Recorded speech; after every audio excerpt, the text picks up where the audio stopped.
নমস্কার, বাসনার cooking video. আজকে মাছের রান্না নিয়ে চলে এলাম। এখানে দেখুন দুই পদের মাছ নিয়েছি। একটা হলো রূপচাঁদ মাছ, একটা পাঙ্গাস মাছ নিয়েছি। হলুদ গুঁড়ো, লবণ, অল্প পরিমাণ সর্ষের তেল। এবার মাছটা আমি মাখিয়ে নেব হাত দিয়ে। কড়াইটা গরম হয়ে গিয়েছে, সর্ষের তেল দিয়ে দিচ্ছি। মাছ ভাজার জন্য তেলটা দিয়েছি। অল্প পরিমাণ লবণ দিয়ে দিচ্ছি। এখানে আছে পাঙ্গাস মাছের পিস। এখানে দেখুন মাছটা আমি লাল করে ভেজে নিয়েছি। দেখুন দেখুন একদম লাল করে ভেজেছি। এবার নামিয়ে নেব।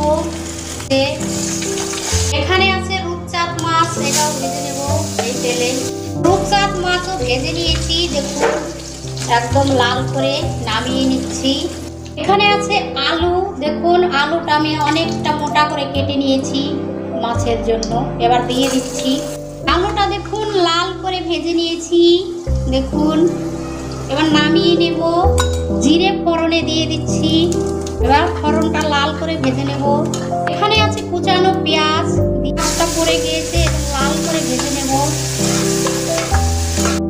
এখানে দেখুন পেঁয়াজটা লাল করে ভেজে নিয়েছি। এখানে আছে লঙ্কা বাটা, রসুন, আদা বাটা দিয়ে দিচ্ছি। আদা, রসুন, পেঁয়াজ, লঙ্কা একসঙ্গে ভেজে নিয়েছি।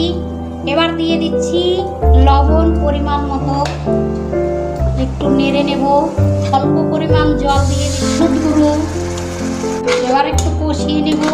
এখানে আছে ভেজে রাখা আলু, এটা দিয়ে দিচ্ছি। আলুর সঙ্গে মশলা একসঙ্গে কষিয়ে নেব, তাহলে আলুটা লবণ হলুদ ভালো আসবে। এখানে দেখুন আলু আর মশলা একসঙ্গে কষিয়ে ফেলেছি। এবার জল দিয়ে দিচ্ছি ঝোল করার জন্য। একদম হালকা পাতলা ঝোল রান্না করব। এখানে দেখুন মাছের ঝোলটা ফুটে গিয়েছে। এখন দিয়ে দেব জিরে গুঁড়ো। জিরে গুঁড়ো পড়ে গিয়েছে। এবার একটু নেড়ে নেব। এখানে আছে ভেজে রাখা দুই ধরনের মাছ। দেখুন মাছটাও পড়ে গিয়েছে। এখন ঢাকা দিয়ে রেখে দেব, একটু সেদ্ধ হবে ভালো। এখানে আছে কেটে রাখা টমেটো, এটা দিয়ে দিচ্ছি উপর দিয়ে।